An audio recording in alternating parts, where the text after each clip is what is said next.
This is great. So is it going to your... Let's take a look. It'll be here. There we are. We are live. It's going to drop in the description and such. This is good. So is it going to your... Okay. Oh man, this is going to be a great show. Is Ed ready? Hold on just a moment. Hello everyone out in YouTube land. We'll be starting the show just a moment. Put it onto the Facebook. Do you have your golf shirt on, Ed? Coaching corner. Coaching. We got some new books to read from. Yeah. Ed's go-to books for inspiration. That's right.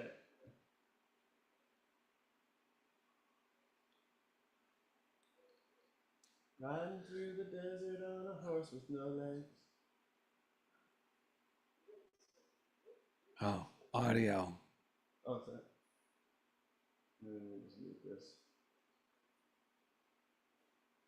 Actually, that's just turn the volume off. So. We're just setting everything up, ladies and gentlemen. We'll be starting probably right at... All right, share. All right. Is it working? Yep. Hello, everyone out there in YouTube land again. See some people watching. Are you ready? Appreciate it. We're about to get started. Did you read the... Yeah, right here. There you go. Okay, you ready? Yep.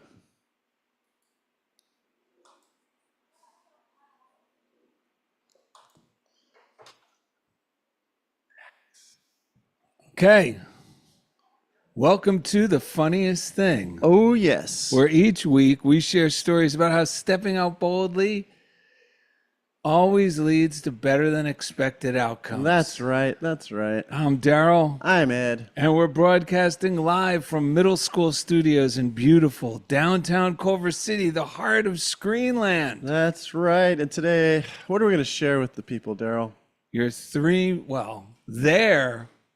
three most valuable assets. That's right. Our three most valuable assets with Yes. Alicia Jackson, Senior Program Officer in Math at the Coates Foundation. We used to share an office in Culver City, and we discovered that we had a lot of common ground in terms of our approach to life and faith, and so we've been friends ever since. Alicia's been a fan of the show. I believe she's on the Patreon as well, and we just love Alicia, so we know it's going to be a great time with her.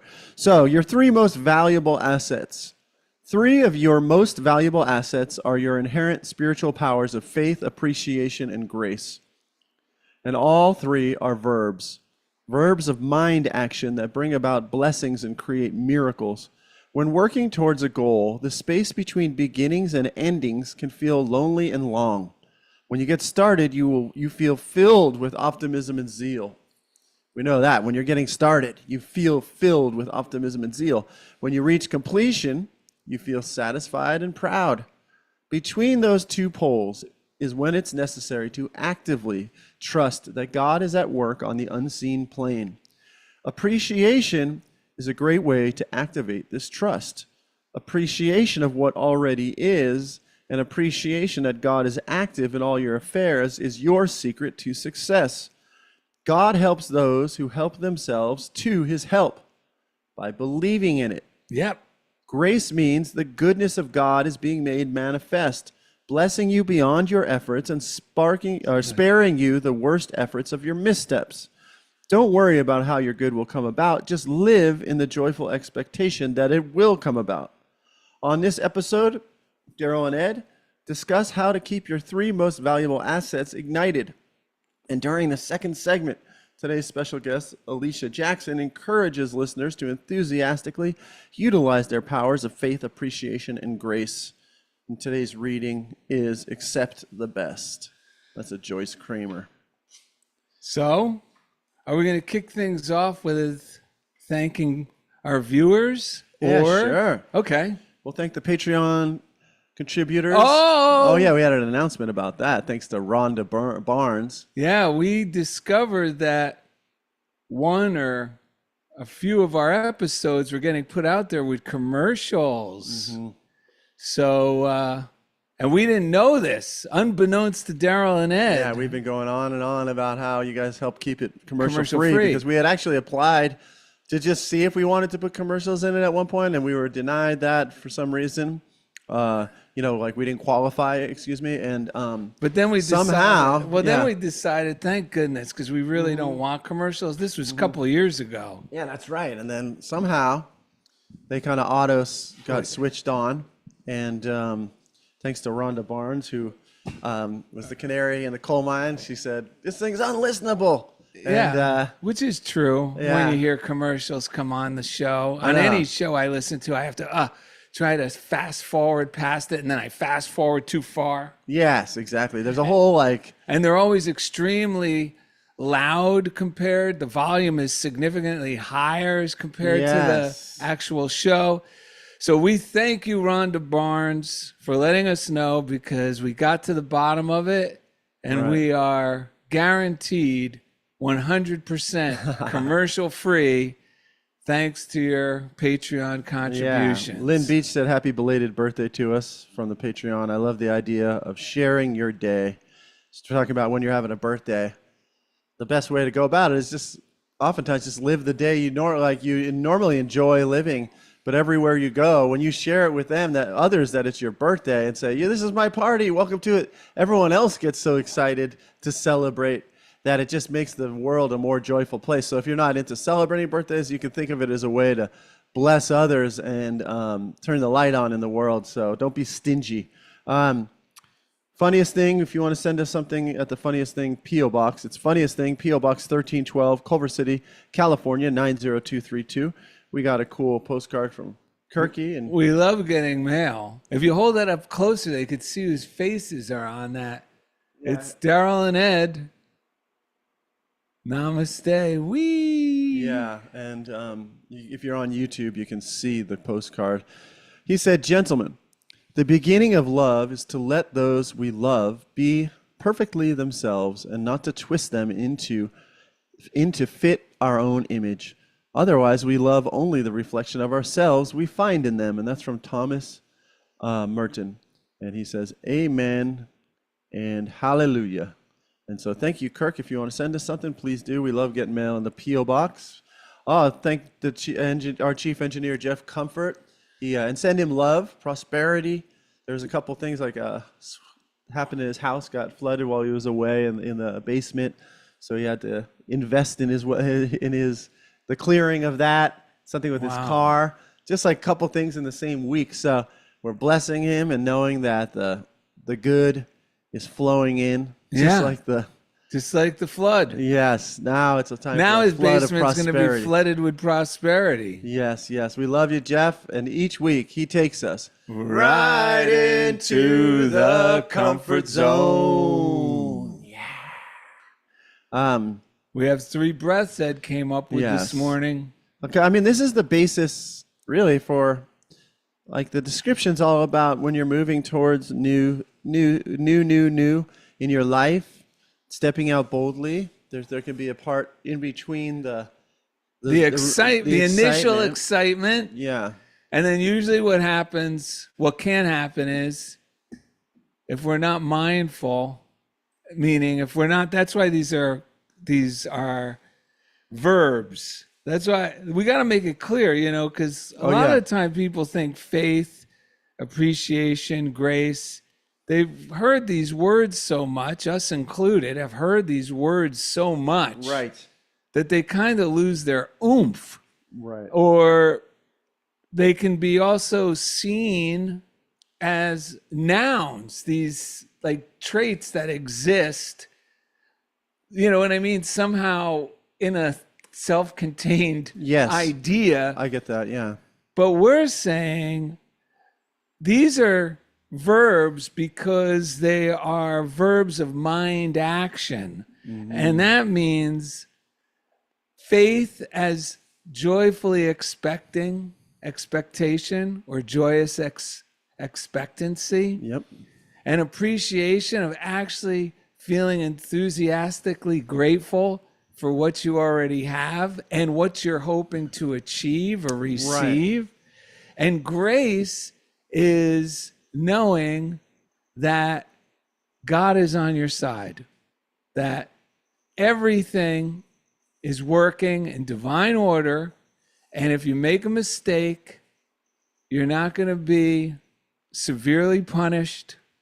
Just like it said here, I love how it says, grace means the goodness of God is being made manifest, blessing you beyond your efforts and sparing you the worst effects of your missteps. Yeah. So when we mean verbs of mind action, we mean engaging these ideas as activities in our mind that help us with our imagination.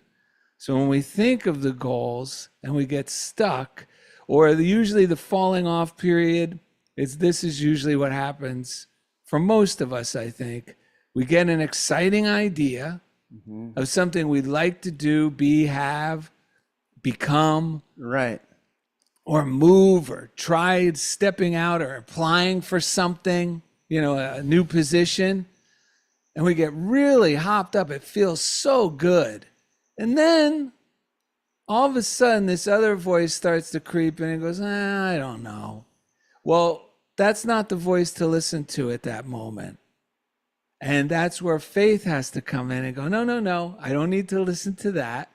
And if you're not sure, this doesn't mean you have to take drastic action or even immediate action, but just try not to dismiss the idea and just go, okay, this is an exciting idea. I like this. I can see myself doing this. I'm going to enjoy this high I'm feeling, relishing in this with my imagination. Yes. And appreciating that idea. And when it's a healthy desire, it's going to keep popping up. And that's when we take the initial action. Like I'll start something. I'll do the first little bit of footwork and I'll feel high about doing the footwork, because every time we do footwork towards a desire, that's actually, I'm going to read this. We can make self-fulfilling rather than self-destructive choices. We can be our own best friend rather than our own worst enemy. Yeah. So when we're doing this, we're making self-fulfilling choices when we take a little action. Then what happens is we start moving along and we're enthusiastic about what we're doing. And we're looking forward to hearing back from the magazine that maybe you submitted your drawings to or your article to, or hearing back from that employer that you applied to, or hearing back from the realtor about your, did the seller or the buyer accept our offer? And that's where faith comes in again. And we have to go, nope, everything is in God's hands. Everything is working out. I have the best. I wrote to myself the other day, while I work today, I live in the solution. Meaning I'm going to be doing self-fulfilling choices, be the new person, or or live like the outcome is already true, right, in mind. And I put this in. I trust my agent is at work. And what I mean by that is I trust that God is actively working. Like I have the best agent in Hollywood, or you have the best headhunter finding your job, or you have the whatever it is. And Mike Dugan, my mentor, would always say, what are you worried about? You got the best real estate agent in the business. It's going to find the perfect tenant. And meanwhile, that keeps me enthusiastic during the process of doing the little incremental footwork without getting immediate results. Right. And it keeps my vibration high. And in the meantime, if I screw something up, or I make a mistake, and I start getting frustrated, or I think I've blown it, I shouldn't have called them, that was too soon, that was premature, why did I call? Why did I say that? And that's when I gotta throw grace into the picture and remind myself, look, Darrell, you can't screw this up. Yes. If it's God's will, it's gonna happen. You learned a lesson. but don't now keep rehearsing this. Right. You just got to forget it and move forward. I saw the best commercial. We rarely see commercials anymore because of streaming television. I shouldn't say that because we see them in the front of almost every YouTube ad, but we skip those. Right, 5 seconds and then you can skip it. Yeah. But on some of the streaming services I watch, Prime now, there's commercials. Did you notice that? Yes, I did. Even on HBO Max, what I get, I get some commercials. So you can't fast forward through those. So we see them. I saw the best commercial for applying grace in your head if you start beating yourself up because you said something that you feel was silly or ridiculous or is going to blow the deal, or you sent an email and you put something in there and you went, oh no. Well, instead of trying to keep fixing it, which is actually causes more damage, like I better send another email to fix this one. I better send another email to fix that one. Oh no. Well, what you do is what I saw in this commercial. And the commercial is a guy is on a Zoom call with his boss or with a new prospect. You're not quite sure, but it's someone that he respects and wants to make a good impression on. So at the end, he goes, oh, that sounds great. Love you. And he clicks off. He goes, why did I say I love you? Why did I say, what made me say that? Yeah. Oh my God, this is terrible. And he has a bag of goldfish. Right. The snack, Pepperidge Farm goldfish. Yep. He puts those in, he takes one. And in the commercial, the narrators say, goldfish have extremely short memories.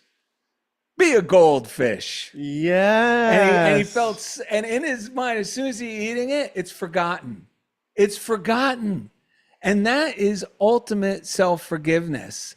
And when we practice self-forgiveness like that, well, just like it says about grace, we are spared the worst effects of our missteps. Yes. You can't lose with the stuff we use, as Reverend Ike would say. Yesterday I read, that is so good. That is so good because I've been moving in new ways and occasionally the imagination. It's a really, I love what you said. It's really about imagination. And the good part is, grace is just the awareness that all those nightmares are just in our imagination, and the good, you can't, like you said, you can't lose because it's already, really the wisdom of God has already happened. The demonstrations are already in motion. There's no chance that some version of what we desire, we may not know what it's going to look, it's already here. It's already becoming. We're already a success. A lot of the times our subconscious will start telling us stories that we stored back there saying we were a failure in the past, and even those aren't true. And we don't have to dig them all up. We just have to affirm that I am a success now. Yeah. Because it's already true. One of the things that's really helped me, you may get caught up, whatever, these things are coming up in your brain, but when you sit down to pray, one of the things that's really been helping me is praying, my good exists now. And I'm finding that it's science. When I start saying it, I realize God exists now, the good exists now. The only place to claim my good is now. Because the memories will try to coax us back to the past or whatever, but there is no past. You can't. Now is the time and the place to claim our good. And when we find the audacity in our, like Jesus said, going into that place within us, the secret place within, it's powerful. Even if our mind keeps telling us it's not, it is. At any moment, this is not an obsessive thing, but just in the morning, the evening, whenever, claim your good now. Find the boldness in that quiet time to claim your good now and keep claiming it no matter what. I just read yesterday a good forgettery for you from Eric Butterworth. He's not the only one who has written about the good forgettery. But Norman Lundy also writes about the good forgettery. Celebrate Yourself, this book was handed to me at Unity Village, our first time there. I was in the office and I had been mentioning how I liked of Elaine Meyer. Yeah, of Elaine Meyer. And Lila Herman came in and handed me a copy. And I still have it. But you just said something brilliant, because he says, perhaps you are harboring a sense of guilt for something done or left undone in the past. It could be recent past, far, it doesn't matter. because the only real time is now. It says, it is not the incident, but the memory of it that causes the effects of it today. Yes. The moment it is dropped from your consciousness, it is gone from the only place it ever existed. True forgiveness, perhaps the only kind of forgiveness, is self-forgiveness. God forgives as you forget and forgive, as you rise above the limited consciousness and walk on. And it says all that counts in your life is what you are reaching for, what you are becoming. You know what I do when I have one of these blunders, my go-to tool? I've been using it for years and it works like magic. Is I remind myself, I go, Darrell, the past is the past. What happened 5 minutes ago is as far and as forgotten as something you did when you were 8 years old. Right. Can you remember something you were ashamed of that you did when you were 8? Something silly and insignificant? No. And your mind may go, yeah, but this is different. No, it's not different. Right. Because like that said, the only place that I'm keeping this alive, and this is the kicker, is in my own mind. Yeah. But the more I keep that guilt alive in my own mind, the more I'm going to get evidence of it in my life. Yeah. And I will hear the appropriate response coming in the form of what I am truly saying to myself when I'm repeating these ideas and mistakes or things I thought I did were reprehensible in the past, no matter how insignificant, whatever it is, it becomes a self-fulfilling prophecy. And the prophecy I'm promoting, and this is serious, because this is what we're saying is, I deserve to be punished. Yeah.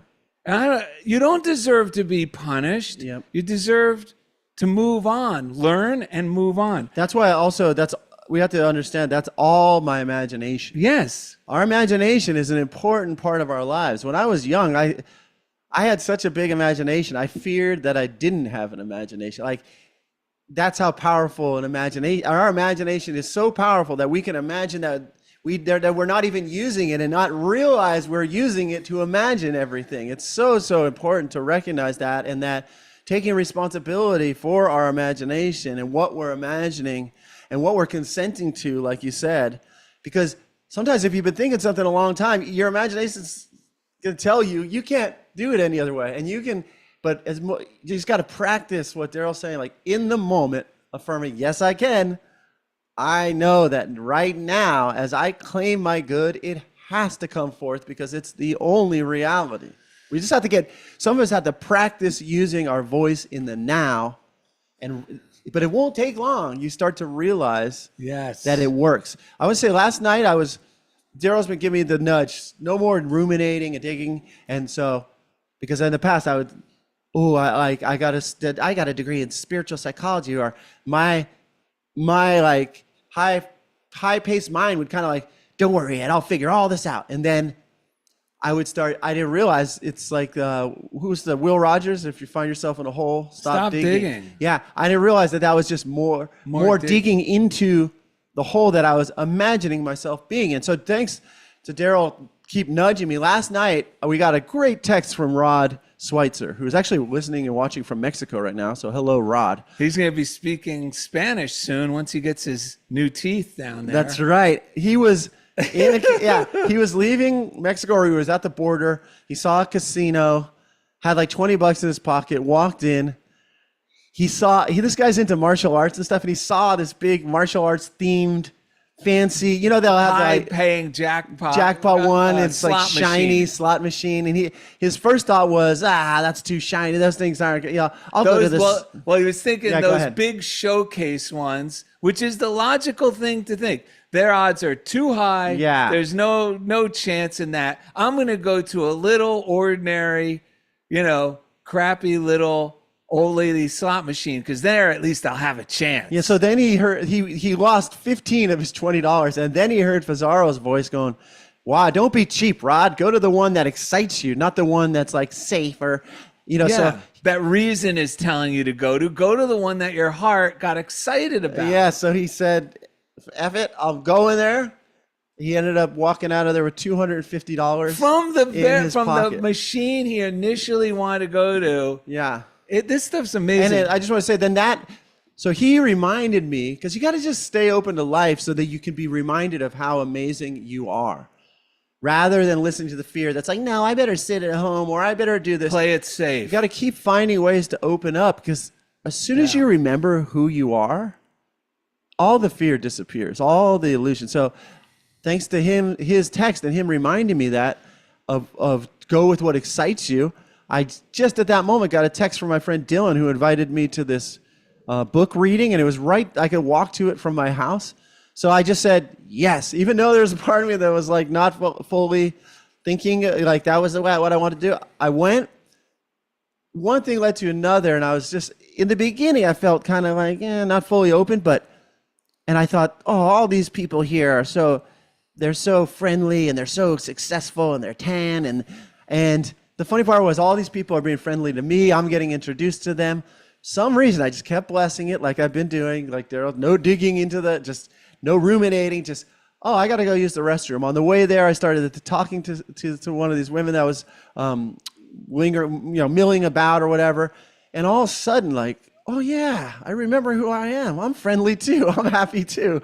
And I started interacting. And then the book reading, which I didn't think was good. I'm not a big book reading person. It was a guy who writes for like really, there's like some surfer's journal. It's not like what people think of as surfer writing. It's like well written. It's like, I don't know, it's a different kind of magazine.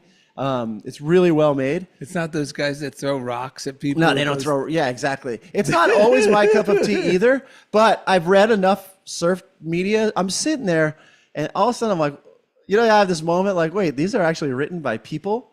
Because I'm a writer and a creator too. It's something about it, and it was very meditative. He told cool stories. He read 3 of the stories, which I thought was going to be boring. It ended up inspiring me. I kind of fell a little bit into like a meditative, almost sleep, but it like cleared my spirit. And on the way home, after I was I said, wait a second, I'm one of these people too. And on the way home, I started to hear the little voice of rumination. And all I said is, one thing I'm clear of is the only place this is coming from, and this is I was listening to my intuition, is in my own head. Like right now, that isn't fully clicking, but I'm clear that this is just in my own head. By the end of the night, the fog lifted. I slept like a baby. I woke up this morning, and when we get to the breaths, that's when the breaths came to me. Because all we're really doing is clearing the fog. You got to avoid this idea that we're trying to get this new high or this, I got to become a new person to be. You got to become a renewed I become a renewed version of myself. Well, we're actually uncovering the legitimate origin of the word genius. We're just revealing our true nature. Right. That's genius. It's inherent. It's not, we forget we ignore that we're geniuses, and then we become ignorant. That's because ignorant just means to ignore. So we're actually ignore. And when we get these moments of enthusiasm, it's not that this is the new person I'm becoming. No, this is the person I really am. Yes. Let that sink in. Yes. Do you want to do those 3 breaths now, and then I'll read these few little things? Yeah, let's do it since we're on that. Yeah. I mean, this really helped me. Even today when my imagination started, first of all, my new goal, I had set a goal like, I want to let off I feel like I'm carrying tears or something. I wrote a song this week. I cried, let that part go. But then now my goal is to laugh at how silly it is that I've been believing these stories, right? So that's been my approach today, and it's very, very helpful because when we get these glimpses of who we truly are, it's like our spirit. That's why you said enthusiasm. Doesn't that mean like in spirit or something? Enthusiasm means with God. Yes. You're God intoxicated, like Spinoza. And the truth God is, intoxicated. Yeah, God, and all that means is who we really are floods back into our awareness, and we come alive. So there's no need to stress. That's what Darrell and I emphasize, and that all these teachers treat the concern, not the condition. let go of the concern. And if the concern's so loud, sometimes you just got to dummy down. Or like our guest said, go full bozo and have faith. Yeah, and our guest last activate the week. faith that this nightmare coming up for me, it can't be real. It feels too bad to be true, right? So there's no need to stress. So let's take a deep breath here. There's no need to stress. I'm already a success. There's no need to stress. I'm already a success. There's no need to stress. I'm already a success. And now, since you know you're already a success, how about some motivating ideas yeah. to help launch you into Yeah, your heart's desire, whatever it is. This will be the perfect thing to set us up to talk to Alicia. Yes. So first of all, and this is just little quotes I'm pulling from A Deep Breath of Life by Alan Cohen. If you've been listening to the show for a while, we recommend this book, A Deep Breath of Life by Alan Cohen. It's a morning reader. So make no small plans. And the quote is from Daniel Burham. And it says, make no little plans. They have no magic to stir men's blood. As divine beings, we are here to do magnificent things, and smallness does not befit us. Anyone who has ever improved her life or changed the world has had to think big, think radically, and be willing to venture into unknown worlds. The voice of transformation begins with a tiny hint whispered to our inner self. If we follow it, we will be on our way to the life we wish for. What possibilities send a current of enthusiasm through your body and spirit? These are precisely the avenues you must pursue to live on the cutting edge of your own destiny.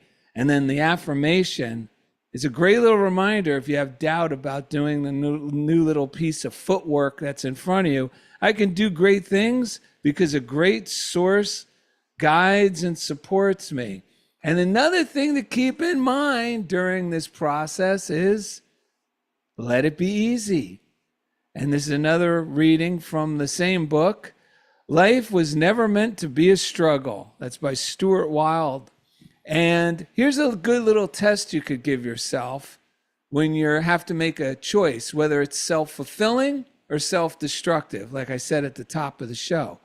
A friend of mine invited author Arnold Patton to participate in a project she was sponsoring. After considering the invitation, Arnold told her, I don't think I'll be a part of this venture.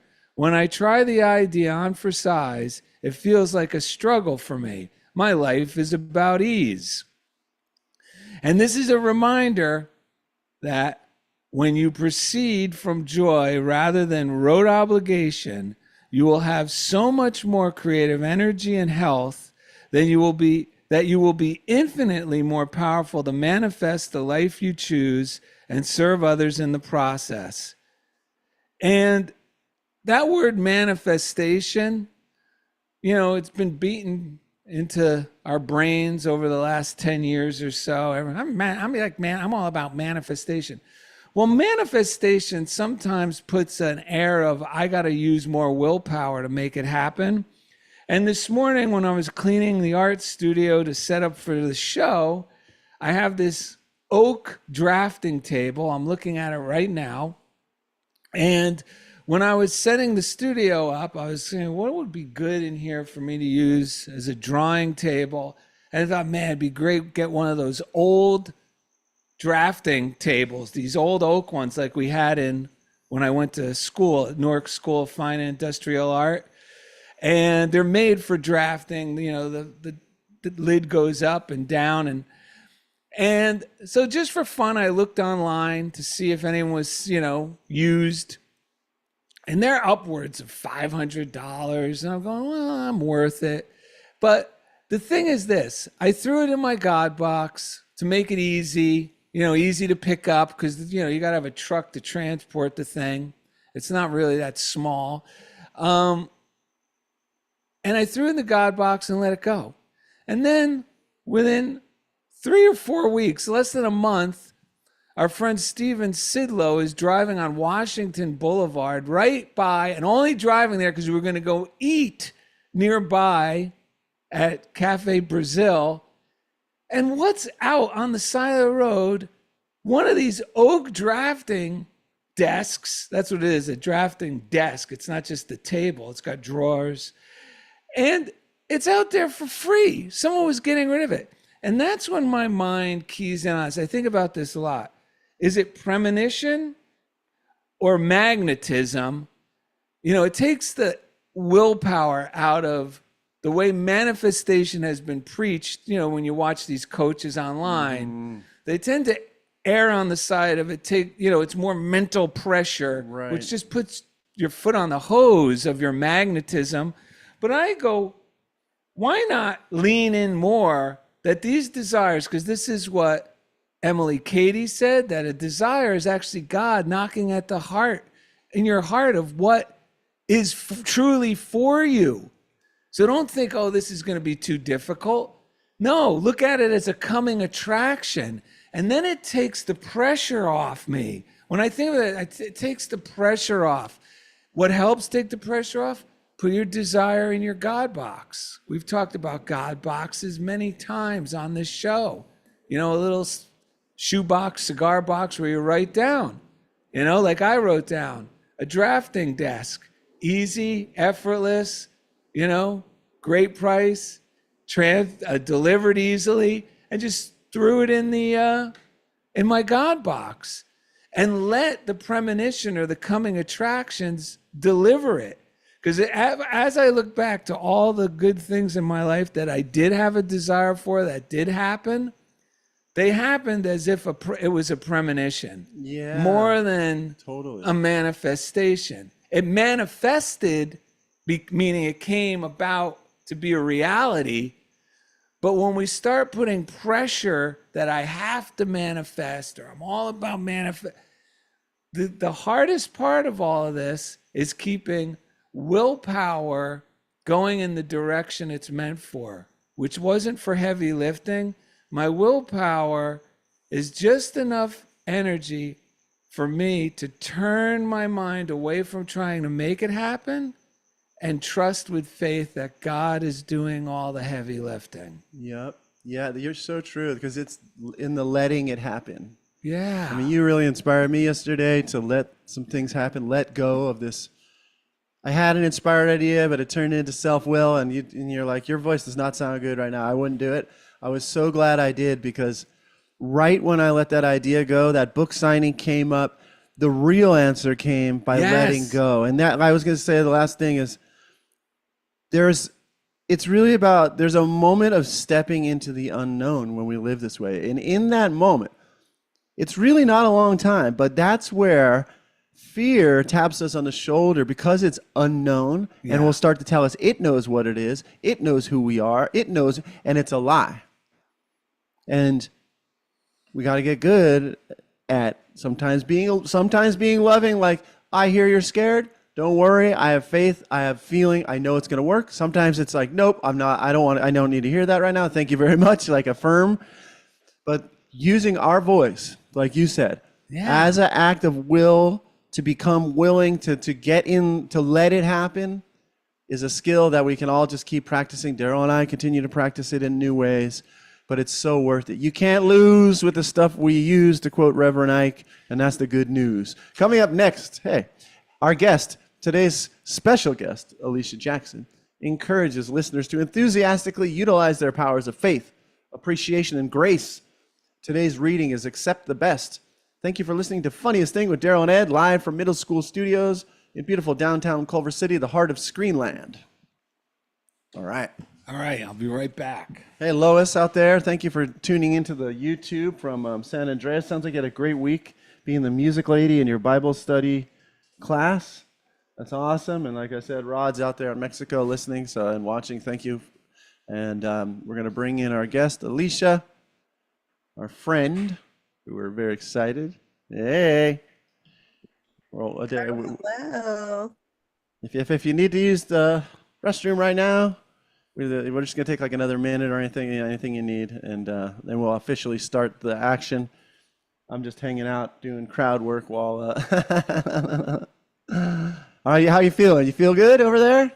Oh, I feel great. I'm just so inspired. I love listening first because it just Yeah, really gets you into it. You're like, yes, I'm ready. yeah. Well, Yeah, that's the beauty of this stuff just that we study, and you know this, I'm just saying this out loud for everyone, is that the medicine is in the words. It is the truth that sets us free. it And is. just the hearing of it, the feeling of it, and the beauty of doing the show, and not just doing the show, but your life is the show. It's when we let this truth speak through us, like Darrell said, the first thing that gets cleaned when you wash your car is the inside of the hose. Our insides get cleaned when we let these truths flow through us, and it realigns our thinking. That's why we have selfish reasons for doing the show every week, because we get to feel better and talk to people like you who help us feel even better, and so it's amazing. You get to be in community. I mean, that's ultimately what it's about. Yeah, that's right. That's right. And anyone out there who hasn't feeling like they're found their community, be yourself, and you will find your community.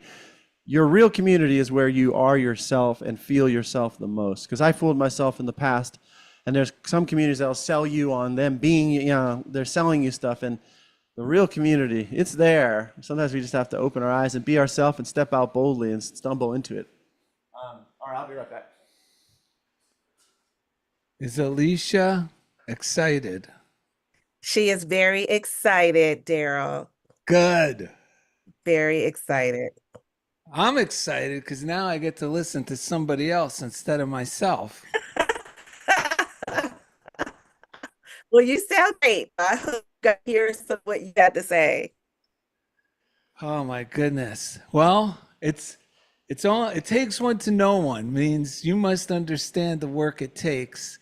My brother said this. He had been my brother is retired now. He just retired a year ago, but he was a federal agent and had some of the most hairiest jobs. And one day, his superior asked him, "Eric, how are you always so happy?" And my brother said, "What, are you kidding me? It takes a lot of work to be this happy." And it's true. It does take work, but it's delightful work. It's just bringing my mind back. Yes, yes. Now it takes more work to be depressed. So I like that Yes. it's into that, that the way it just flipped, right? Yeah. Yeah. It used to be so easy to feel sorry for myself. Now it's like, ugh, I can't. This is horrible. I don't want to, I can't do this. I don't want to spend the whole day like that, No, it's useless. I don't know how I would thinking and feeling negatively or badly or trying to convince everyone about, but this is serious, this thing I'm going through, how I thought that was beneficial. It was a time when I actually believed that was the way. And a lot of, until we know better, it's like anything. You don't know until you know, wait a minute. Yeah. There really was not any merit or anything that comes out of that. Nothing comes out of it except feeling worse. Well, for us, what's good is that it helps us then have grace for people, right, who are there. Yes, because I know I've done that. Yep. Yeah. I've known I've been there. And I also got to remember, I can't get impatient with them either to think like I could help them get over it, because I didn't get over it instantaneously. Yeah. But I can encourage them. I could be kind. I could listen. Yeah. And there's a lot of good that comes out of that by me learning how to just let go and let God work through others as well. Yeah. And while they're telling me their tale of woe, if I catch myself going, "Oh, brother, here we go," instead I switch my mind to, I just imagine I'm sending them tons of blessings. In my mind, I'm saying, God is blessing you now with so much. Exactly. I'm not saying it because I know at that moment that's the last thing they want to hear. Right. But I'm giving it to them anyway. All right. Let's get this show back into so that the podcast people can hear us share this wonderful truth. All right. Welcome back to Funniest Thing with Darrell and Ed. today's show is called Your Three Most Valuable Assets. And we have our guest, Alicia Jackson, with us now. How are you, Alicia? I'm doing well. I'm so happy to be here. Yeah, we're happy you're here, and we're happy we already started chatting on the break. If if you haven't tuned into the YouTube ever, you can catch the what would you call that? Behind the scenes. Behind the scenes. Thank you, with Darrell and Ed and our guest, and we always get fired up. So, but yeah, so you've been sitting and tuning in to what Darrell and Ed are sharing, and I know from your smile that you're excited. So, what's on the top of your mind to share? I just feel like you guys have said so much of everything that I've been thinking around those three assets that we bring and just how we use that every day.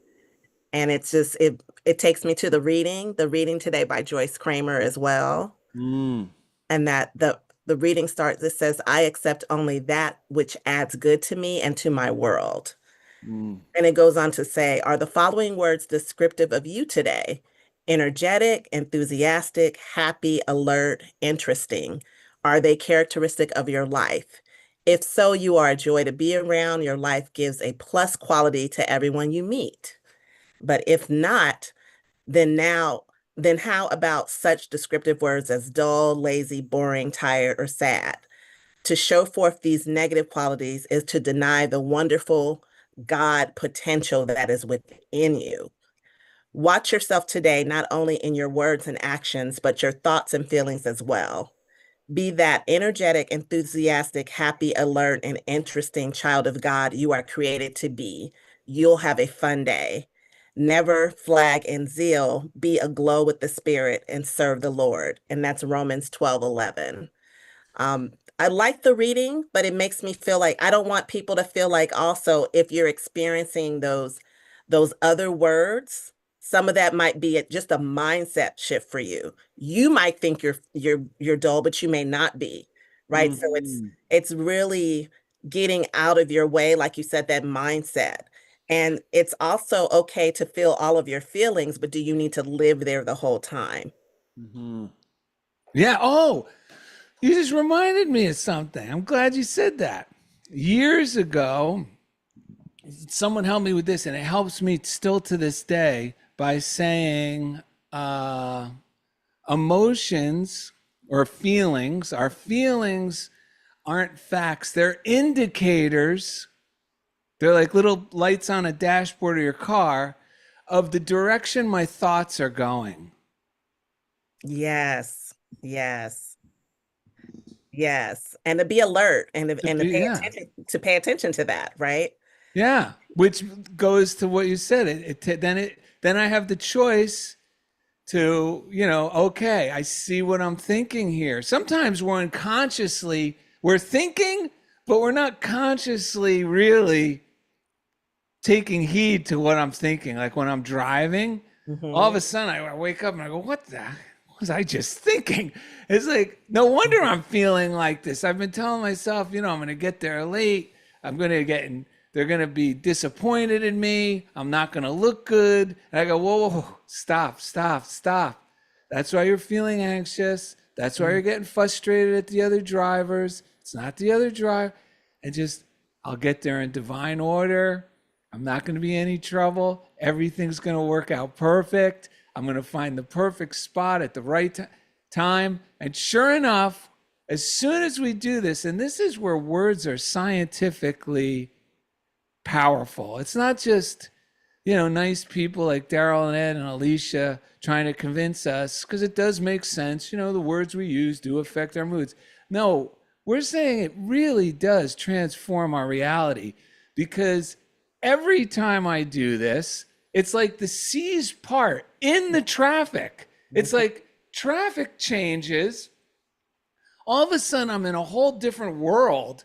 And I end up getting there. If the space isn't close, or if the space is close, regardless to where I need to be, or if I'm running late, I usually end up parking next to somebody who I needed to meet or who I was thinking about, or the very person who is getting there at the same time that I thought I was going to look bad in front of for getting there later than them.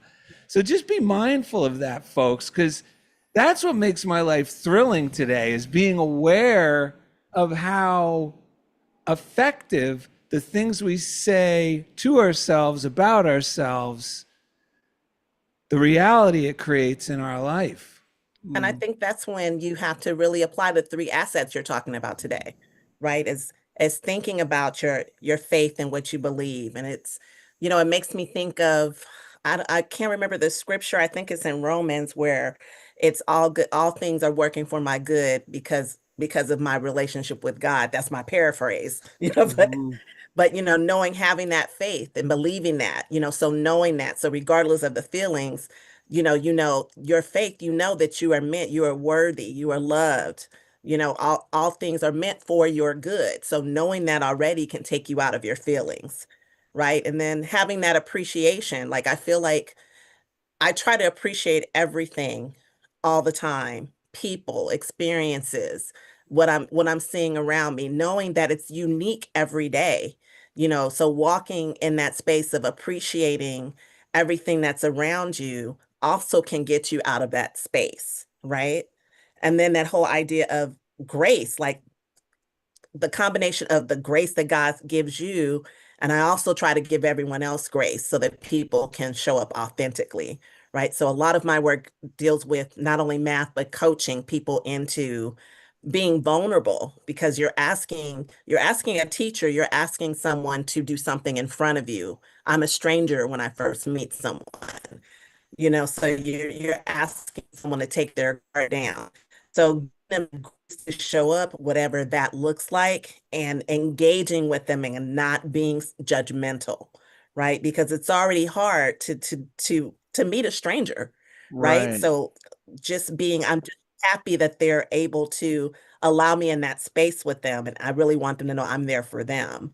So utilizing your assets in those spaces really help you get out of your feelings. I love that you said that, because that's something I could hear over and over to be reminded of is, you know, be a grace bearer as well.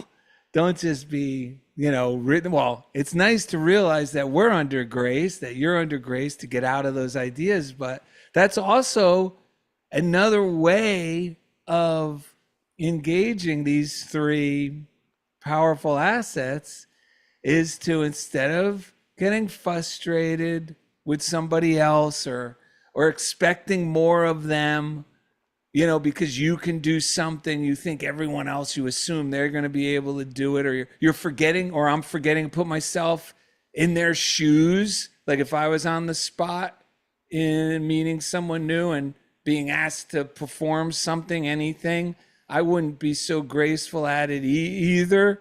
And remind ourselves that, because God can only do to me what he does through me. So that was great to be reminded of. I need to hear that one every day, because I sometimes forget, where people are in their stage of growth or recovery. And I assume, they should all be, further advanced than me. It's crazy. It's crazy. Yep. I felt the same way when you were describing that. I thought two things. One, how to be that for myself when things come up, to invite. And I think I mentioned this in the beginning of the show, but there's sometimes where it's like being a parent that's like, all right, we don't really have time to sit with all of this, and we just got to get moving. And then there's other times where we can be patient and loving with that. I mean, always we want to have some degree of patience, but there's other times where like we just be understanding with ourselves, because otherwise I can become a harsh critic of myself, and that can inadvertently reinforce the fear that's coming up to be released. And then also what you guys are saying, it's such a big part of, there's something that feels so good about being the bearer of grace as a teacher myself, as someone who works with people, or just, even with family members, friends. I feel myself let off the hook when I let my students off the hook of their limiting ideas about themselves. It reinforces the truth of this stuff. And, I write a column for the newspaper about it. And when I do that, again, it's really just in the end, it's really just reinforcing it for myself. That's the beauty Mhm. of all of this stuff. It's just reminding myself, and it's like God's looking through my eyes, and it resets my whole being, which is the truth of who we are. Because when we're talking about faith in God, I think there's a part of me, and I think I've encountered this again because I've been moving through new stuff where I'm applying faith in new ways. This part of me that's like, hears these words, and it's like, I don't want a superstitious thing. Oh, all things are for my good. But it's actually principle. It's actually awakening from the nightmare of disconnection and lack. It is truth. That's why we love the teachers. This like Emma Curtis Hopkins, scientific Christian mental practice. The other day I read, she says, she's talking about naming our good. She says, Yeah. love, life, truth, substance, intelligence are the names of our good. We may Yeah. tell that our good is truth. This will cause our lips to speak the truth. And then she says how telling of the exact truth about what good is an irresistible energy for bringing good to pass. And she said this: men formerly supposed it was truth to say sickness was good for them, or we might say this lack is good for me, or not having this. And she says that they thought it was something sent of God, but God is truth. Truth is a healing principle and not a sickening principle. They found much sickness following them up all that time. As soon as we say God's not the author of sickness, God is good. Good is truth. Truth is God. We are brought to where we cannot declare that sickness is good. Good is God. Therefore, God is health. Yes. And that reminds me of, just learning to be authentic and learning. You have to do this, like you said, the same thing for yourself. You have to give yourself grace. You have to appreciate yourself for getting up every day, right? Yeah. You have to have faith in what God has given you, the space he's given you, and have the same faith in yourself that others are bringing, they're bringing their full selves to you as well. So it's, you have to start to be comfortable with being able to live in spaces that are challenging without judging yourself. Like when I Yeah. was supposed to see you guys on the first and I had that eye degeneration, I felt like, oh, initially I was about to go into I'm letting them down. And I had to stop and say, look, they understand. And this is not something you intended to do. And by being authentic about it, I allowed people to love me and take care of me and help me. Like so often we feel like we need to, stand in a space of this pseudo strength. Like this is just what happens as you age. So it's like, so Right. why am I acting like this is something I did or something I can Right. overcome? It's just this is a part of what happens to our bodies. So it's, being okay with that and feeling comfortable with letting your friends know so they can support you. Like, so we all have to live in that space in that way too, of giving ourselves grace. Yes. This is really beneficial because that's why I like having guests on, because they breathe in another angle. And I often, like, even at the gym, I go to this gym near our house, which I enjoy, and which is rare because I never really like the gym, just because, the atmosphere, that, and people and I'm muscling through everything, and I'm not Uh-huh. like that at all. But I found a gym that's perfect for myself and my wife, and I'm there, and I find myself, if I'm getting discouraged or thinking silly thoughts about other things as I'm exercising, I just start talking to myself like a loving coach in my mind, saying things like, oh, look at this. You're doing great. Just take your time. You're doing great. It's a game changer. And there was Mhm. another thing about grace. If I'm getting how I meet nobody but myself, meaning how I treat others is how I'm treating myself. Just like God works through me, I have to allow God to work through me with all these positive attributes. Well, if I'm not doing that and I'm doing the antithesis of that, well, then I'm becoming more of the thing that's not benefiting me. If I'm getting frustrated with another, I am getting frustrated with myself. And that bad feeling I'm feeling of being frustrated with them, I'm the one feeling the frustration. And to get out of that, for me, is also to remember that that's true. So I go, I don't want that. I don't want that. But here's the best part. As soon as I switch to being more accepting and loving, and I hate the word tolerant because it sounds like I'm putting up with something I don't like, out of obligation. But for lack of a better word, I'm accepting. That's a better word. I'm accepting. I instantly feel better. I feel better. And if we're only doing it for that selfish reason, well, then great. Then you know what? God tricked us because it makes us better people. Mhm. It's the healthy form of selfishness. Mhm. Well, and that's what came to mind for me for like that appreciation. Like I can appreciate that someone is coming to me as their full self, no matter what that looks like. And especially as, we deal with people and kids, like you can only show up as who you are that day. And who am I to judge that? You at least showed it to me. So now I can try to support you from that space, whatever Yeah. that is. Because when someone's trying to pretend, they're going to blow up eventually, and then I don't even know where to start. But if they come as their full selves, then I appreciate that. However you can show up, just gonna try to meet you there. Yeah. Yeah. God, just let our guard down too and just be ourselves. Yeah, Yeah. part of the what's really helpful for me is as I've been feeling like letting go of old stuff and is being that loving reminder that it's okay, like getting like releasing the idea that this is going to last forever or that feeling's going to stay forever or that, and just be like, it's natural when you're doing something new, this stuff comes up. But in the past, because I wouldn't admit it, I ended up carrying it for way too long because I thought it was such a big deal. It was too scary. Like I would will my way and keep going, but I would still be holding on to this. So now I keep finding these moments where the big linchpin is like, yes, I'm feeling this. Like I'll tell myself, you can go and do and say whatever you need to say, Ed. And just by telling that to myself, it unlocks me, because part of the fear, the reason we hold on is because we think it'll never go away, or we're gonna have to.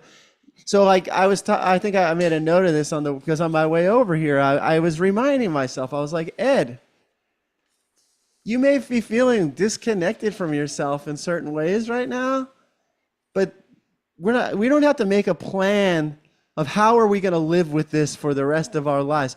No, put it in its proper space, man. You are stepping out boldly in ways. And I got this image of like, I'm talking to a kid who's never slept over at a summer camp, and he thinks it's like this thing that he can't, he misses his family or something. And like, I'm talking to that kid, and I know that if once he sleeps over once, that is going to vanish. He thinks this is going to be hell every, all it takes is a little bit of reassurance. No, you're not going to, so recognize that sometimes we make false idols out of these things that we think we're going to have to carry for, and we don't. That's why it's okay to bring them into the light, because once they're in the light, they're tiny and they go away, and we realize everyone feels that. Because walking around and thinking, I better not feel that thing, because other people, it's like, but when we say, I'm feeling that little thing and everyone else is feeling it too on some level or at some point, the vastness of who we really are opens up. And that is what, once we recognize our full self, then these little things become little things and they just move along. And I think that's why it's so important to share with people what's happening with you, right? Because this is how I find out that it's one, you have support that you didn't think you had when you talk to the people, your loved ones, your community, and everyone around you. And two, you find out how common this problem that you think you only have is. Right. So then that takes away the power of the problem in your mind, right? When you Mhm. actually share out with everyone what's happening. And I know that in what we see in society and movies or whatever, they try to secretiveness is like, that's really what holds you back, Yeah. right? Sharing is what opens up and allows you to be more free. Yeah. We're only as sick as our secrets, as someone has once Ooh, said. ooh, so true. We're only as Yeah. sick as our secrets. Right. So let it go. Let it go. Yes. Let it go. All right. Well, is there anything else you want to share before we wrap up for the day, Alicia? I could talk forever, but Well, it's we would love to have you back on. We're asking you while you're on the air, so you have to say yes. I was going to say yes anyway. Ah, I knew it. I had That's a awesome. feeling. All right. Well, We have a story we got from TMZ Homeschool Edition. that's right. Apparently, at some point, Alicia Jackson was demonstrating a writing lesson with some first grade students. Alicia wrote a sentence on the blackboard.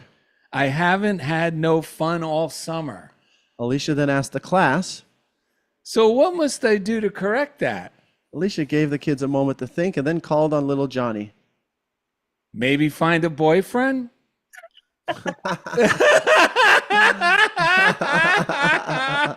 We love little Johnny. He shows up in a lot of our guest Yes, stories. I know. He tells the truth everywhere he goes. That's right.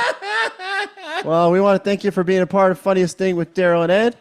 Subscribe and share the show with your friends. And just remember, God wants to love you, feel you, wrap himself around you. God wants to squeeze you, please you. God just can't get enough. And if you move real slow and let it go, I'm so excited, I just can't hide it.